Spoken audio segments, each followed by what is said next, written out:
Welcome back to Your Average Witch, where every Tuesday we talk about witch life, witch stories, and sometimes a little witchcraft. This episode of Your Average Witch is brought to you by Crepuscular Conjuration. In this episode, I'm talking to Via Hedera, who on her website describes herself as an author, sculptor, diviner, and general menace. We talked about why we do witchcraft, working with the dead, and how witchcraft connects us. Now let's get to the stories. Via, hello, welcome to the show. Hello, thank you for having me. Thank you for being here. I'm very excited to talk to you. You too. Can you please let everybody know who you are and what you do and where they can find you?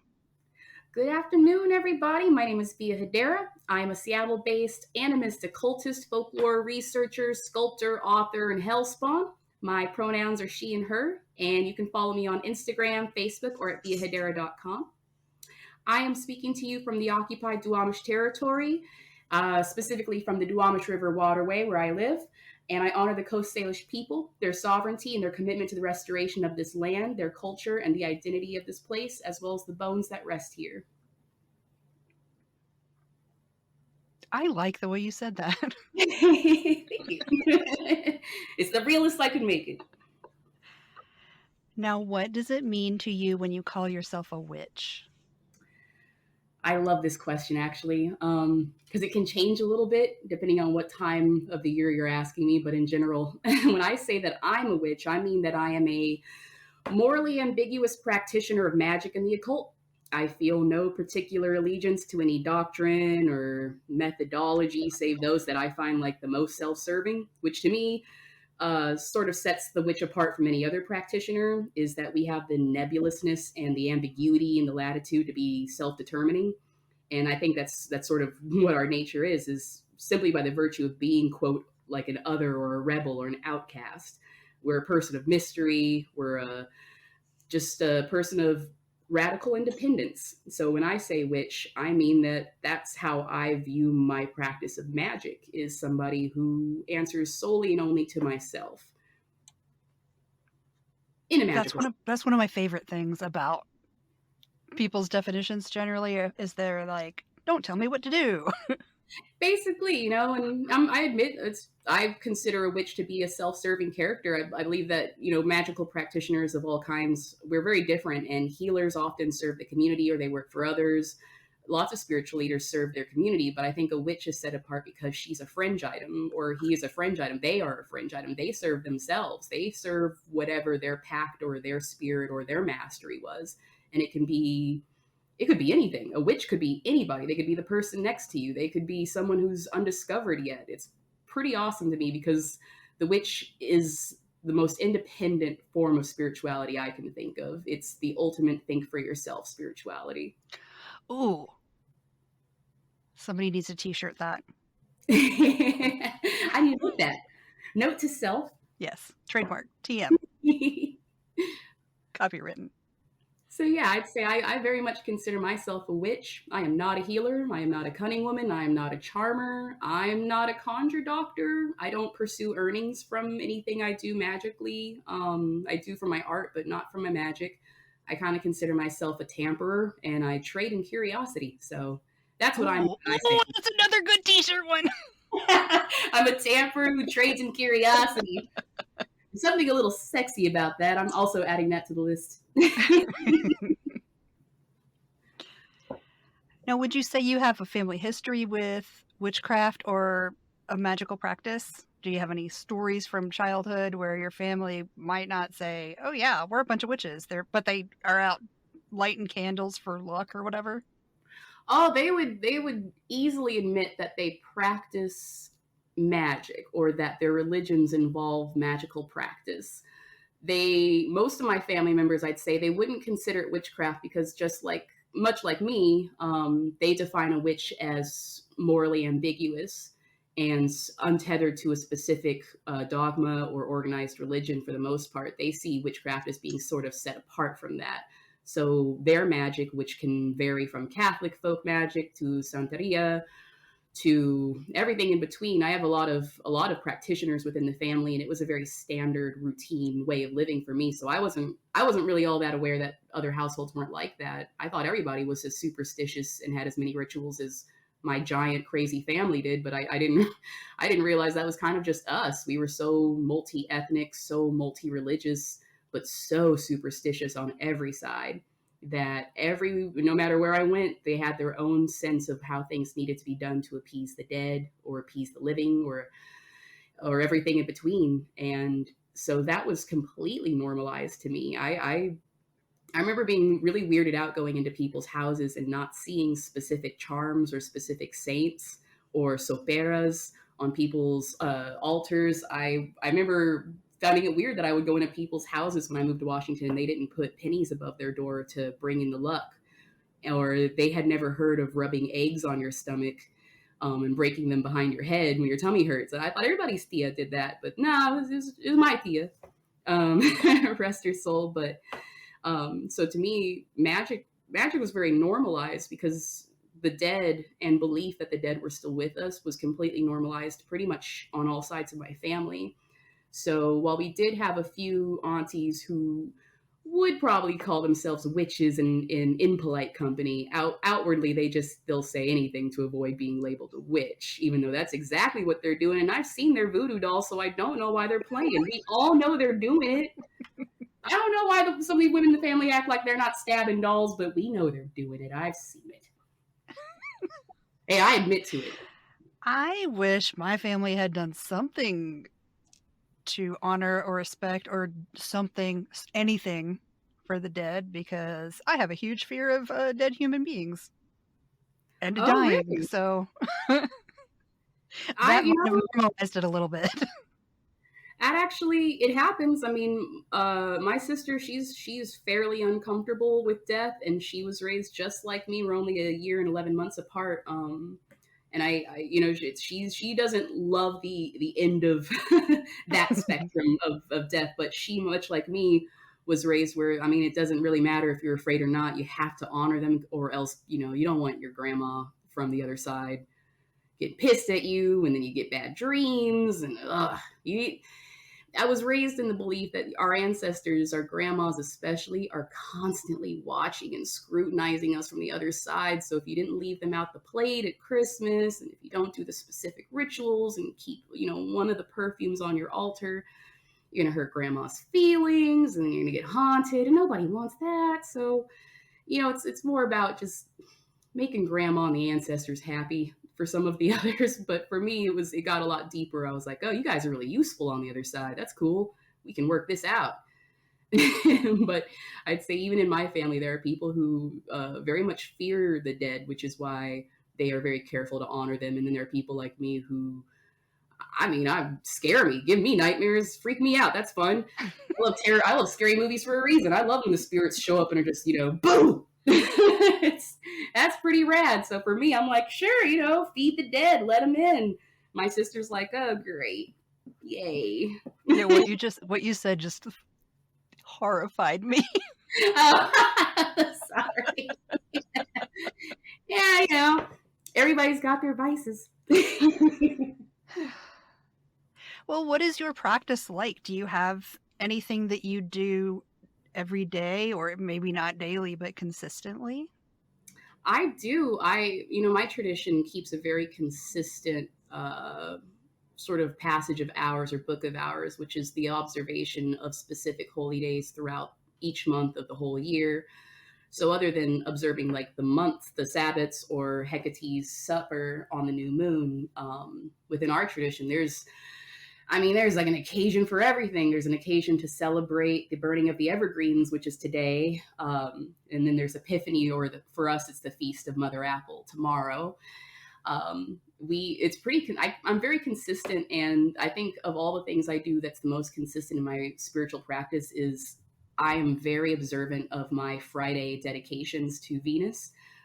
Bless her holy name as today. Venus and Fridays, they go together, and Friday happens to also be one of the, in American folklore at least, one of the days of the witches and the days of the devil.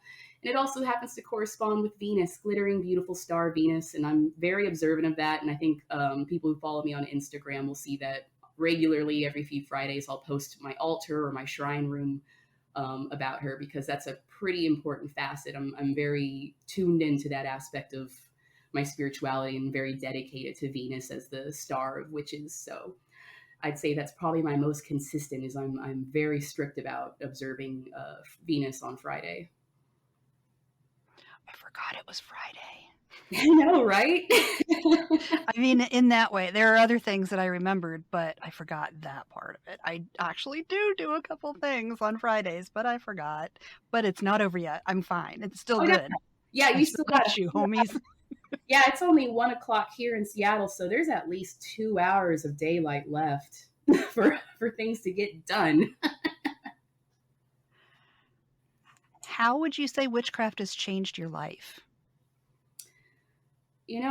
I'm one of those people that I think I have a difficult time connecting. A lot of times I find myself daydreaming, and I'm very independent. I love doing my own thing, and I find the social pressure, to be extremely difficult. I fully embrace the fact that I'm a social phobic to a degree. I'd say like pretty high social anxiety. And the way that witchcraft affects my life in such a positive way is that it helps me form connections with people. Everyone has some sense of magic in their background or life, even if they don't know about it. And it actually recently happened to me at a New Year's Eve party. I went and met a bunch of people I've never met before from my partner's end. Yeah, I was terrified. And it's just my partner's friends. And I'm like, I don't know any of these people. I've met like maybe one before. And there was 20 people. And I was so nervous because none of them know who I am. And somehow, of course, inevitably, the concept of ghost came up. Then someone turned and asked my partner. My partner turns to me and says, "Oh, if you want to talk ghost or magic, ask my partner, ask Via." Suddenly, I've got, 5, 6 people around me talking to me about their experiences with ghosts, witchcraft, fairies, astral projection. That was amazing. I had a girl telling me some fascinating stuff about leaving her body, and it was just awesome. Like, I found all these connections, and it's the hardest thing in the world for me to do is to do small talk. So for witchcraft to be this thing that's not small, it's big talk for me. It contains everything, and it connects everyone and can permeate through religions, cultures, age frames. It's so connecting, and everyone has something magical that they could talk about. And I think witchcraft, just having it exist in the world as this connection, is everything to me. It's been life-changing and very healing for somebody who very much is a solitary person. It offers a connection that kind of, I wouldn't say I wouldn't be able to find any other way, but I'd say I found it in the most meaningful and understanding way. And there's something about everybody learning each other's language and speaking this one language, this language of superstition and magic and mystery. It's cross-cultural, and it crosses every kind of boundary. And I love flying to that place with people. I have not thought about it in that way, but I absolutely agree. If it weren't for my practice, I would be minus so many people. Legit. I definitely would. It's really hard for me to socialize, and Seattle is famous for being a very socially stilted place. So to have something that opens up people to me and makes them vulnerable, I love being able to be that emotionally open for people and be someone they can be vulnerable with and tell me that they're scared. And they're with someone who's, like, hell yeah, bring on the demons. Like I'm all about being scared. I'm not bothered by the fear. The fear helps me feel alive. So it's a wonderful sense of connection, these threads. I don't want to be that alive. That's all right. You only get one or maybe a few more. I'm not sure yet, but in this lifetime, I've decided just, go just balls to the wall, be terrified, live in a Cronenberg movie. There's other stuff I'll do that's terrifying, but I don't want to be around a bunch of people and actually talk to them. I will jump out of a plane, but I don't want to talk to anyone while I do it. I would rather go skydiving than socialize most of the time. Absolutely. So I vibe on that.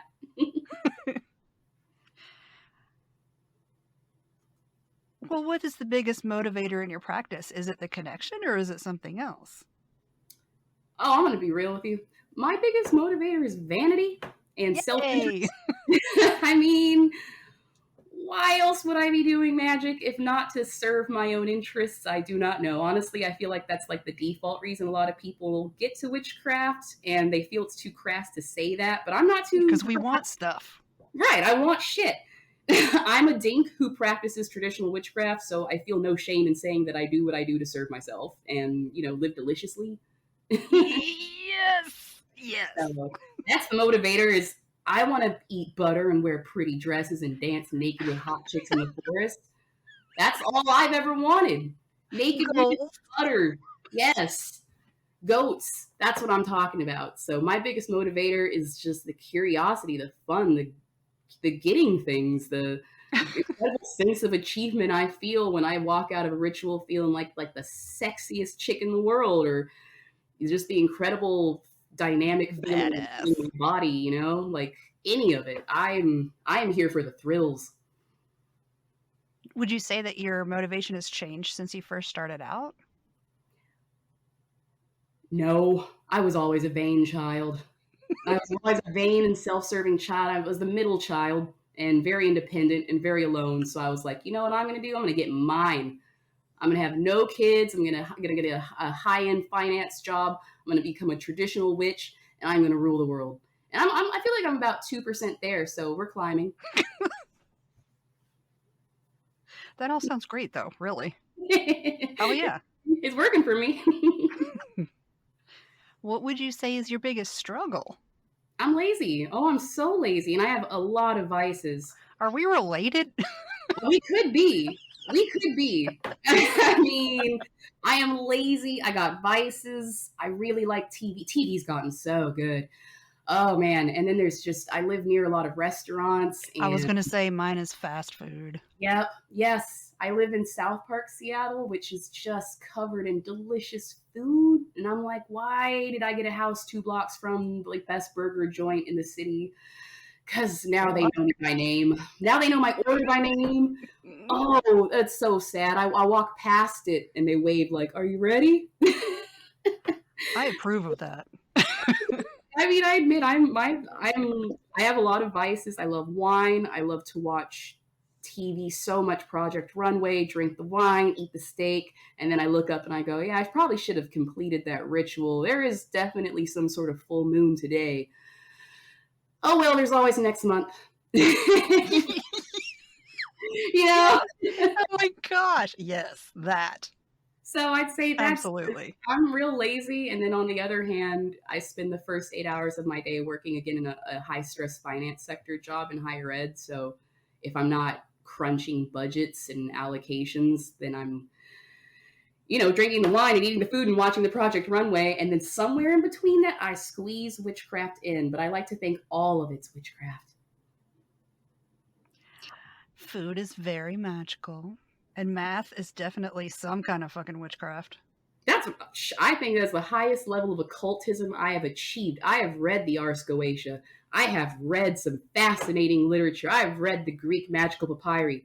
I'm telling you, it is nothing like reading allocation models for higher education. It sucks. Do you feel like you have any self-doubt or imposter syndrome about your practice? No, I have no imposter syndrome about my practice. I definitely feel imposter syndrome now that I've become an author. I am extremely uncomfortable with attention, which is probably why I grew up not having a lot of birthdays. It's just, I don't enjoy direct attention very much, and it scares me. So I don't think I realized how much it would scare me until I wrote a book and had to absorb all the negativity and positivity all around me. And I started to realize it didn't matter if people were saying good or bad things. I kept feeling bad about everything I wrote. Every single thing I write, I second guess. and then it just completely goes away, because that's an anxiety disorder. You got to talk yourself through that sometimes, and it sucks. And I'm not my best advocate, but I have such an incredible system of people around me, supportive friends, kind people, just really kind, generous people. Even the few coworkers I have who actually know about me as Via, they are so overwhelmingly on my side. My parents are super supportive. My whole family loves that. I actually talked about our weird little family in my book, and I get so much love and support that I have to learn to internalize that above the ego inside me that's telling me that I'm the main character, nobody likes me, and no one's going to read my book.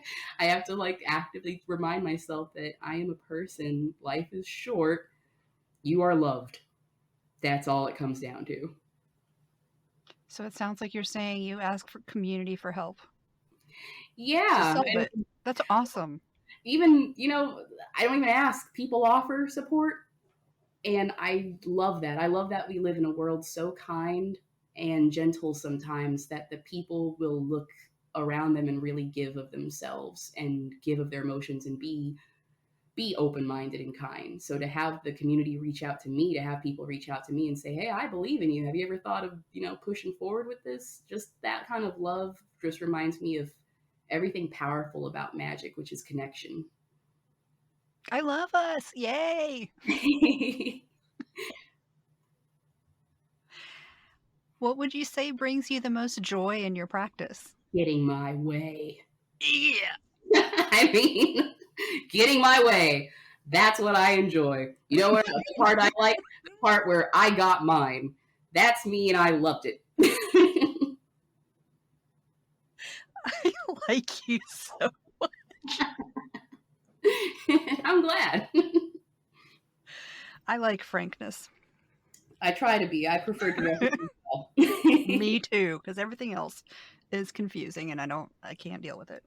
Yeah, I'm not really good at hints. Yeah, don't do that. Just tell me, because I will miss that. On purpose, just to be difficult. What is something you did early on in your practice that you don't do anymore, and why don't you? I'm going to get real honest. I used to hold a lot of resentment against people who would use phrases like dark and light magic, good or bad witch. I was very critical of people who I perceived as too fluffy for witchcraft.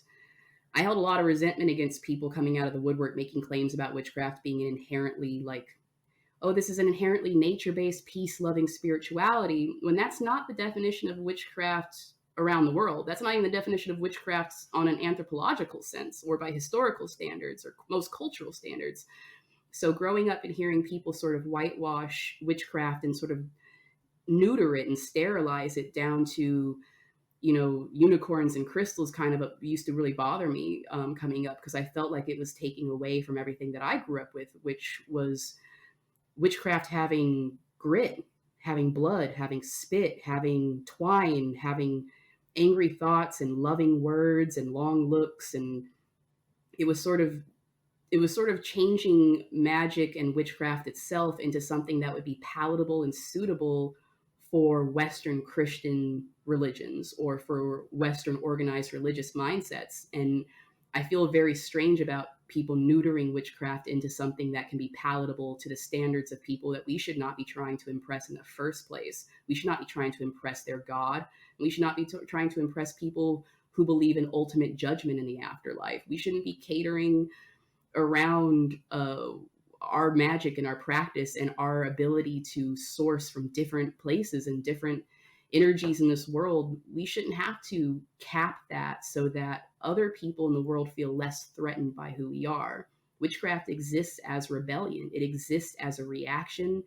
It exists to free people, even as much as it can chain people. It's amazing. It's a force. It's neither good or evil. It's not dark and or light. It's all of it. It's just this beautiful, bright, incredibly dark, horrifically ugly, just surreal, beautiful thing that we're all sharing in. So it always really bothered me early on in my practice to be around people who would neuter witchcraft or talk about it as if it was just white light and fluffy bunnies and gumdrops. But recently I started to realize that the whole reason why that backlash happened in the 90s and the early 2000s was because it had to. It was a reaction to their parents, to their churches, to the media that portrays witches in such a completely negative light for hundreds of years.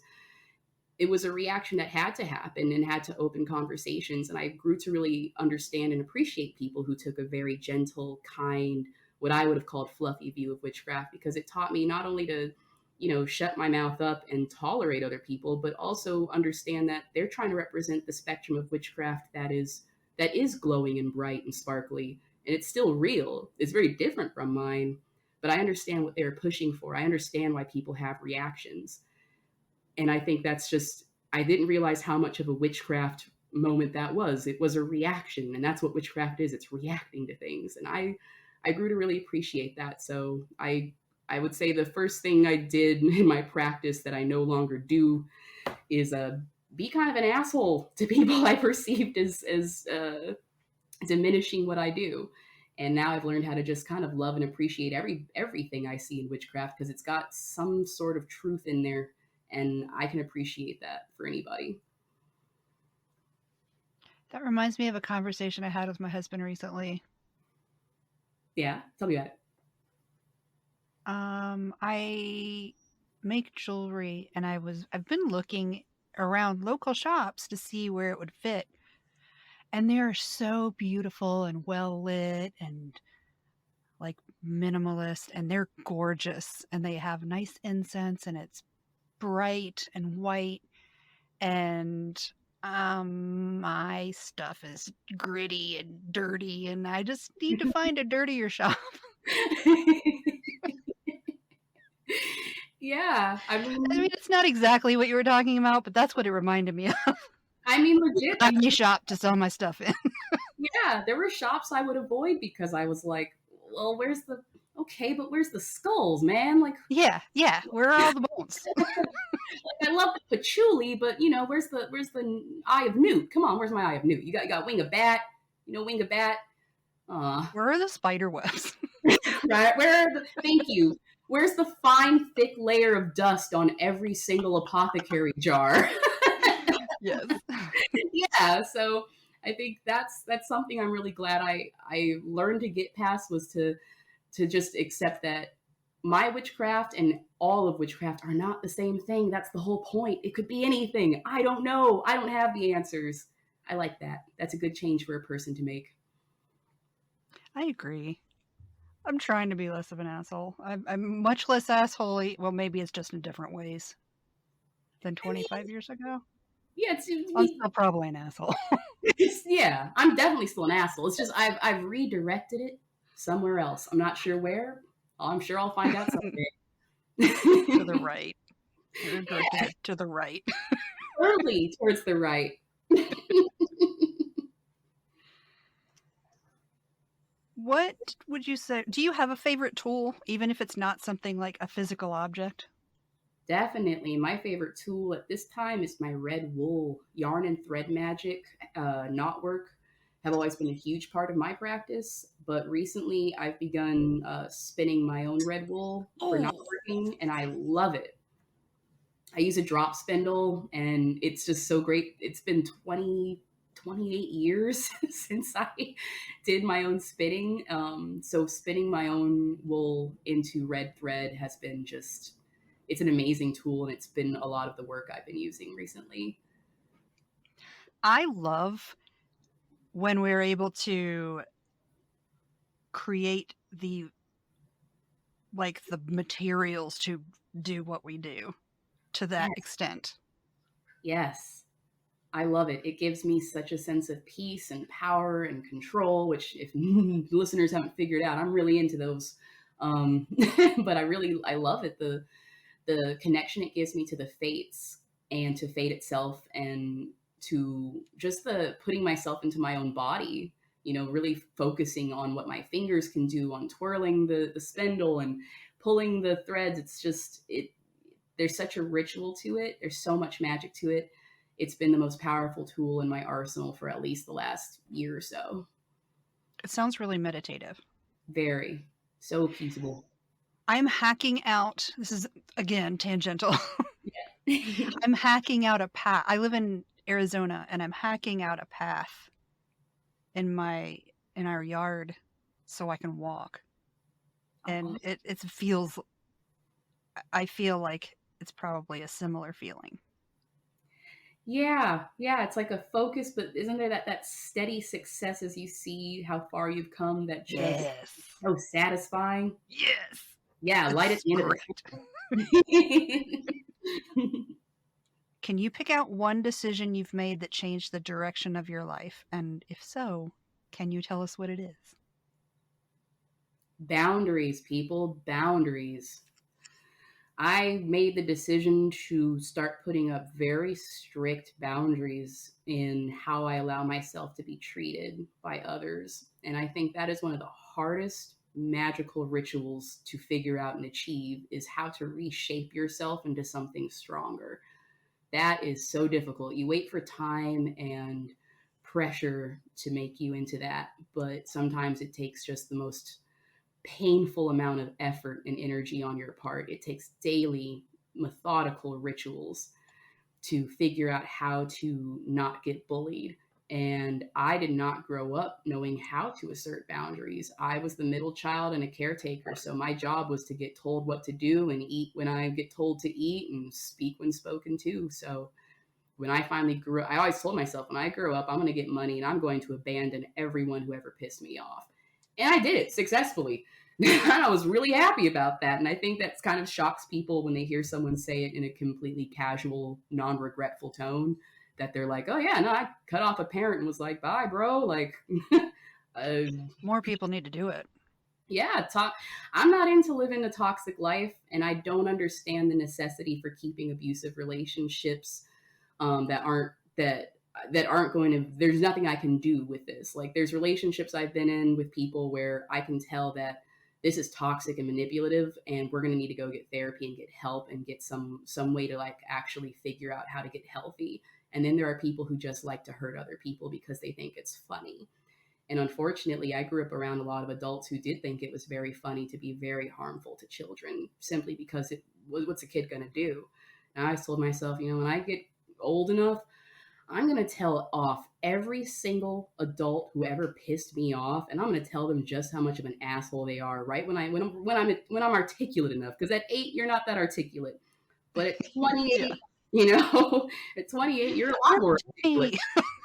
So, you get to adulthood and you perform the ultimate banishing ritual on these toxic spirits in your life. And you look at someone and you go, I don't hate you, but I can't save you. And I don't want to. You're on your own. And you put up that boundary. And the more you put them up, it's like putting up wards or putting up a magic circle. You keep this energy out of your life. And I think that was the most wonderful decision I ever made, was learning how to be the person who puts up boundaries and says, nah, fuck you. I'm in charge. My way or the highway. I'll be treated precisely in the manner that I expect, or you won't be speaking to me at all. I have that power, I have that authority, and nothing will strip me of it. And once you get to that part of being a magical practitioner where you are just really unafraid of other people, other living spirits, where you're like, come at me, bro, that is a direction your life, that is a wonderful direction for your life to take. And it's upwards from there. Here's something interesting that is happening. I know the recording's okay because it records locally to you and then it uploads, but you're really choppy when I'm listening. But that stuff that you just said, perfectly clear. I'm so sorry. It's fine. It's just neat that stuff clear as a bell. Yeah. For anyone who's listening out there, for all your listeners, if you were ever made to feel very, very small when you were a child consistently by the same people who were supposed to make you feel big or make you feel like you were somebody, you don't have to keep that person. If they refused to jump on board the bandwagon of loving you, that banishment ritual will be the most powerful thing you do with your life. Your boundaries are your power. It is a spell, it is a staff, it is a wand, it is a spear. Take your boundaries, put them up, and don't ever spend your adulthood letting people, those same people, make you feel like you're trapped in your 8-year-old body again. They have no power here. See, this is what's going to make me cry. You're not small, people out there. You're grown up and you can stand up for yourself. You put up those boundaries. I'm an adult. You're an adult and you don't take guff from nobody. Hell yes. I mean, or no, or whatever the appropriate response is. Damn Skippy. That's my message to y'all. Boundaries. That's going to be an amazing audio clip. Can't wait.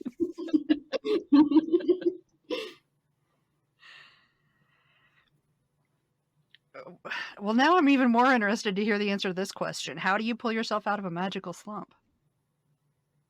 That you can do that? Oh shit. Oh damn, I was gonna ask you. I don't. I just suffer until it's done. Pretty much. I mean, how do I pull myself out of the slump? Honestly, I love being inspired by other people. I have one of those thresholds where I don't feel a lot of jealousy or envy as much as I really, really, really want other people to do something amazing. So I'll usually get on Instagram or Facebook and I'll look at what everyone else is doing and I will feel so much happiness. Like I'll see all their updates and they'll post their kids and their cats and the stuff they're canning and I'll be like, man, I'm just so freaking happy that your life is okay. And it reminds me that life is okay and life's going on. And when I feel like I'm in a slump or a spiral or this really low period, watching all these people show that life goes on and that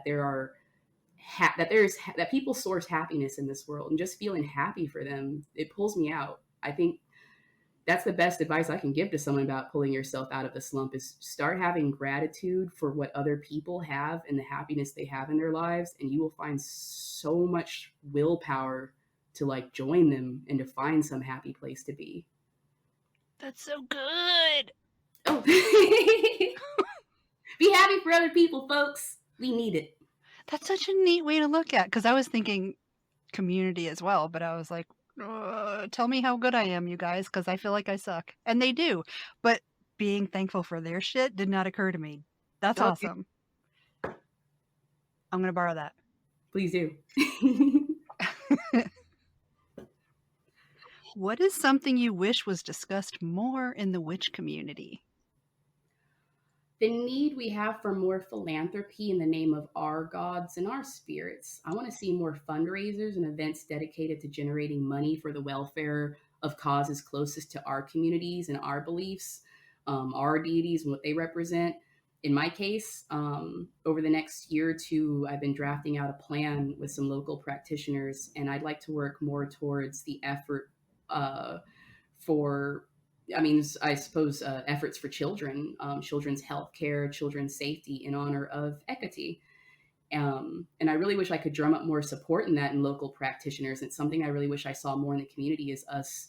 I want us to put some more efforts into raising more charity and awareness in the name of what we represent and what we're interested in. There's a lot of religious charities out there, very few of them representing some of the deities a lot of witches work with, or representing our spiritual values. And I would really like to see more of that get discussed in the witch community is how we can be more of service to our communities and to the people most in the world who could still use help. I mean, if we're witches and we have all this power and our whole point is trying to figure out and wield these fascinating powers, wouldn't it be what incredible thing would we do if we wielded all that power to do something good and protective? What incredible ritual or spell would that be? I'm just curious, I suppose.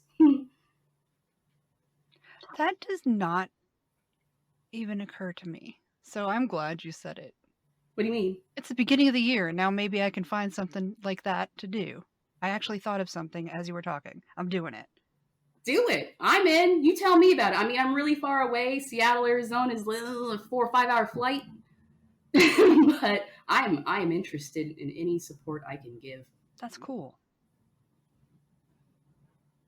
I can't think about that right now because I'm doing an interview. Oh, yeah. Notes to self. When I edit this, it'll remind me. Yes. Imagine the 3 biggest influences on your practice, whether it is a philosophy or a book or a person. Thank them for however they influenced your practice and your life. Number 1, shout out to Corey Hutchison of New World Witchery. Hey, yeah! He's the leader of our ragtag generation of folk magic revivalists, researchers, rebels. He has given so many witches like me our first shine in the light to be seen by others, was one of the first people to open doorways for us and to share regional magical identities. He is a fascinating, intelligent person. And there's no amount of thank yous I know in amount of languages, but thank you a whole lot to Corey for just being the person who led this incredible charge and brought all of us with him. Second would be a shout out to French author and historian Jules Michelet for his work Satanism and Witchcraft, also known as The Sorceress, also known as La Sorcière. It's a pivotal book in the study of witchcraft, simply because of its poetry, because of its fascinating prose of this idea around what makes a witch. His idea of this witch being spawned from a scorned and abused woman and rising to this power and this tragic story has been told and retold in different kinds of ways, and it's always been so profoundly moving to me. So I'd say shout out Jules Michelet for that. And the third would be a shout out to the moles. The moles. Moles get no credit for being very cool magical allies with a fair amount of witchy folklore surrounding them. And I know a lot of people think they're pests, but to me, they're just little worm-eating sweeties with magic paws, and they never get their due. Everybody over here talking shit about the mole, but nobody's talking about how cool the mole is. And I'm saying, shout out to the mole. Little velvet creatures? Yes, they're sweeties. I don't mind them. I like He them. was the little sweetest one of Wind in the Willows. Thank you. Little Moley. Mole's the best. No one, everybody says, oh, black cats or wolves or bunnies, which I respect. Owls, yeah, it's going to be. I mean, I like them. Owls, I like them, but moles have a lot of magic too. They're fascinating. They're interesting little magicians, and I just want to give a shout out to the little dude. This is one of the most entertaining ones so far, because never in a million years would I have expected that. Mole power! Another t-shirt. Oh my gosh, that is amazing. Do you have any advice for anybody just starting out in their practice? Yes. Think for yourself. It's really hard to be an individual with a world that pressures you to conform to one group or another.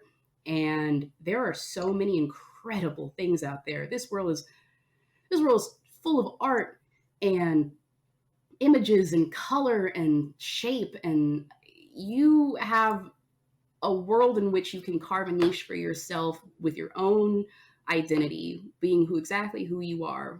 Just think for yourself, and it'll probably be the hardest and most rewarding part of your journey as someone starting out in witchcraft, is trying to figure out who you are and what actually works for you. You're going to be told a million times over what you can and can't do, what the rules are, what the rules aren't. You're walking into this delicious stew of every possibility. Think for yourself and hold on to your personality, and never let someone tell you, even somebody like me, don't let us tell you what it has to be or what it doesn't have to be. Just be yourself, and it's going to be the hardest and most magical thing you do. Also, you don't have to pick a label when everybody says, what are you? Are you a green witch? Maybe. No, don't pick a label. If someone tells you to pick a label, stick your middle finger up. come up with your own label. Do you never feel like you've got to conform. That's the worst. That's the worst feeling in the world, is taking up a mask and living under that mask and waking up one day and realizing you wasted years trying to fit into a mold that'll never work for people who probably wouldn't have done it for you. Be Hello. think for yourself. Be your biggest hero, because no one will advocate for you better than you.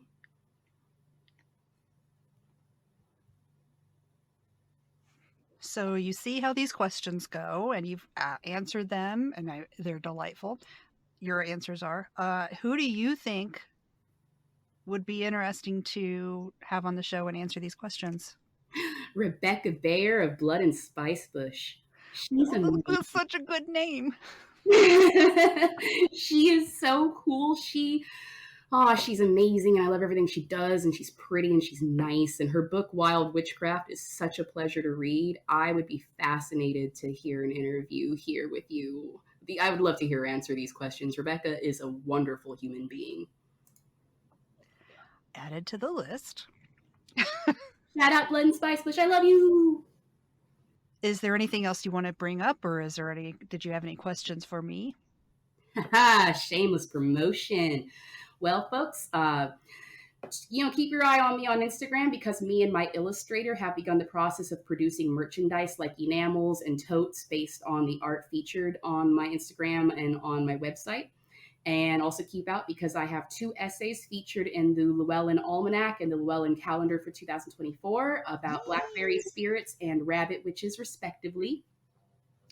I will also be hosting another Arboretum walk for local witches here in Seattle, scheduled for March. So if you're based in or around the Puget Sound region, or you can get here in time, if you guys want to drive up from Olympia or down from Blaine, shoot me a DM or an Insta, and I can share more about the event. It's a seasonal event. I take practitioners through the Seattle Chinese Garden and the attached Arboretum at South Seattle College, and I give a tour of the grounds.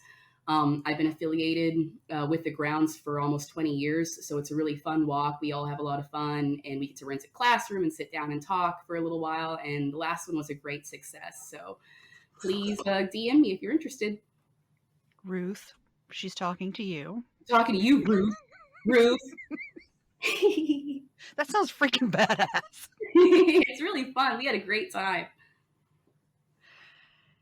So the last 2 things that I ask of my guests, thing number 1 is please recommend something to the listeners. It does not have to be witchy at all, unless you want it to be, just anything. Recommend. Ooh, you caught me, because this wasn't on the question list. That's the whole point. It's the secret. I love it. Okay, recommend.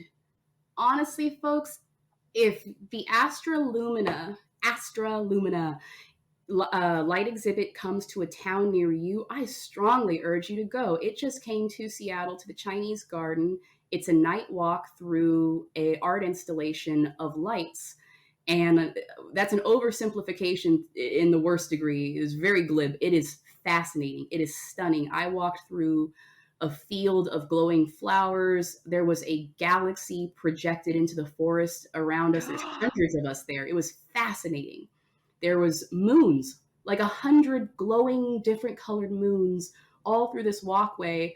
And I can't really describe the grounds. It's huge. The Seattle Chinese Garden is a really large ground. So the walk was an hour, and you could stop at each installation. It was beyond amazing. The sound quality, the food there. They had a beer garden. They had a disco ball that was like, I don't know, like 10 feet tall that like spoke to me. It was incredible, folks. If you can get out and see Astra Lumina, I know it's touring the country. If you're in Washington, it's in Seattle Chinese Garden. But if I could recommend anything, it's definitely a life-changing, magical experience. I love all these traveling art installations that I didn't know about until like the past 5 years. Me neither. Thank you, Instagram. I'm thinking YouTube, but yes. Y'all, yes, see Astra Lumina if you can. It's something different. The last thing is, please tell me a story. Now, your question said or favorite memory or a funniest thing I've ever seen and experienced. Can it be a funny story? It can be whatever you want. I just like stories. That's Okay. just because people are like, tell you a story. I don't know what to say. Tell you, oh, I got a story. My go-to story. So my favorite memory was this time I went to see a relative perform at the Tacoma Dome. And this was a few years ago. I was about 29. And it was the I Love the 90s tour, which featured acts like Salt and Peppa and Tone Loc and Young MC and Coolio. So I went to go see a relative perform on the same tour. And I get on the same tour van. We were at we're eating at a restaurant. We get on the same tour van and Coolio's on that van. And I'm like, oh shit, oh my God, it's fucking Coolio. Like, that's crazy. And my mom's like, oh, calm down. You met him when you were 3. And I'm like, okay, I'm not going to say anything. I want to say something so bad. I'm like, oh my God, it's Coolio. And, my relative is like, please stop. And so right before we're supposed to get to the dome, we're in the middle of the parking lot over at the Tacoma Commons, which is like this mall area with a lot of restaurants. And the tour bus just stops. And Coolio just gets off the tour bus. And he's followed by this extremely frantic looking lady. She's like vigorously following him and talking to him and getting on a phone. And we're all sitting there just stunned. And we're like, did this dude just walk off the tour van through a parking lot into a mall? And it occurs to us, he gets off the van to buy sunglasses. And he gets up. We're late to the show already at the Tacoma Dome. The show is late. The rest of the act is on this bus. And I'm sitting there looking at my mom like, did Coolio for real just get off of this tour bus to get sunglasses from the Tacoma Mall? Are we really going to be late because Coolio wanted sunglasses in the middle of, I mean, it's not even that hot or sunny here at the time. So that, I was like, that is the most gangster, man, R.I.P. Coolio. He said, nah, stop the bus. I don't care where any of y'all got to be. I'm getting these glasses. Hell yeah. And so that's one of my favorite memories is just that day of meeting all these really fun people or seeing them again after so many years. And then that being the only experience I have with this person I always really wanted to meet and say hi to is him walking right past me off of a bus to go get some sunglasses. That is cool. Oh yeah, it was cool. It was so weird.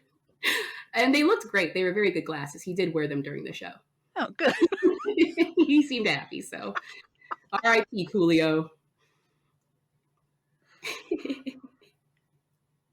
Thank you so much for being on the show. And thank you for the story. Absolutely. It was an absolute pleasure. You are so fun. I didn't even do anything. I was enjoying you. Hey, you have the energy. I'm feeding off of it. Oh, yay. Well, thanks for that. Yeah, I'm vamping you right now. And everybody go follow Via everywhere immediately. I'm ordering you. Follow me everywhere but home. Ew. Don't ever do that. Yeah, let's not. Okay, the end. Bye. Bye. Via. Hello.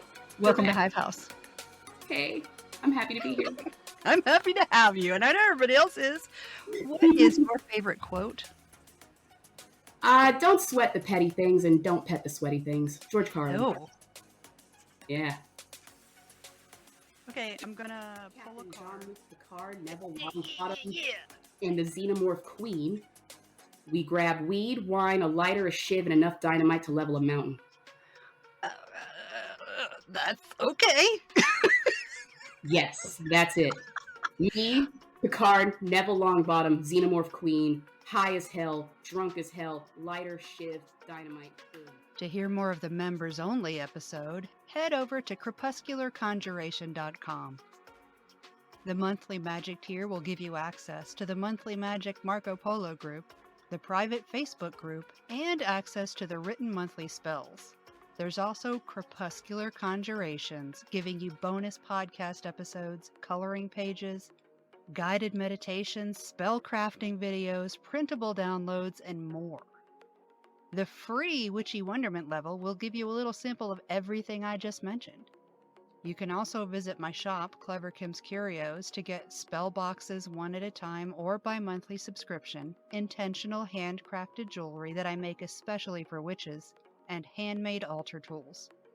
You can even listen to the full Your Average Witch podcast library, including show notes. Check it out at crepuscularconjuration.com. Thanks for listening to this episode of Your Average Witch. You can find us all around the internet, on Instagram at Your Average Witch Podcast, Facebook at facebook.com/groups/hivehouse, at youraveragewitch.com, and at your favorite podcast service. If you'd like to recommend someone for the podcast, like to be on it yourself, or if you'd like to advertise on the podcast, send an email to youraveragewitchpodcast@gmail.com. Thanks for listening, and I'll see you next Tuesday.